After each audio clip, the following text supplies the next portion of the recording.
হাদিসটি শুনে খুশিতে রীতিমতো কান্না করে দিয়েছিলাম। মুসা আলাইহিস সালাতু ওয়াস সালাম একবার আল্লাহ তাআলাকে জিজ্ঞাসা করলেন, আমার অনুসারীদের মধ্যে সবচেয়ে বড় পাপী কে? আল্লাহ তাআলা একটি নির্দিষ্ট পথের দিকে দেখিয়ে বললেন, এই পথ দিয়ে যে সবার আগে অতিক্রম করবে সেই হচ্ছে সবচেয়ে বড় পাপী।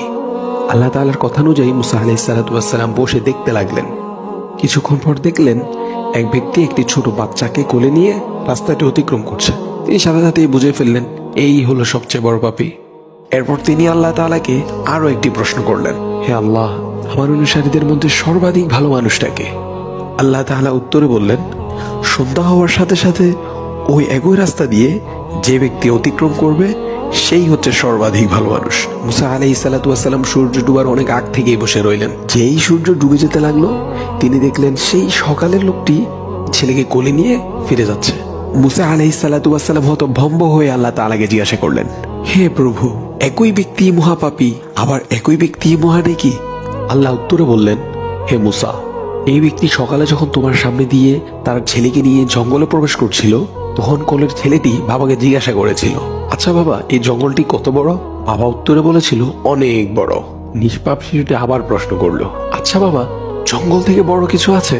তখন বাবা উত্তরে বললেন, হ্যাঁ বাবা, আছে। ওই যে ওই পাহাড়গুলো দেখছো, পাহাড়গুলো জঙ্গলের চাইতেও বড়। পুনরায় ছেলের প্রশ্ন, আচ্ছা বাবা, পাহাড় থেকে বড় কিছু আছে?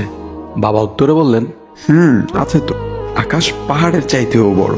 ছেলের পাল্টা প্রশ্ন, আচ্ছা বাবা, আকাশ থেকে বড় কিছু আছে?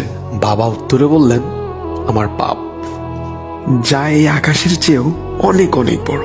ছেলে এই উত্তর শুনে বাবাকে জিজ্ঞাসা করলো, বাবা, তোমার পাপ থেকে বড় কিছু নেই?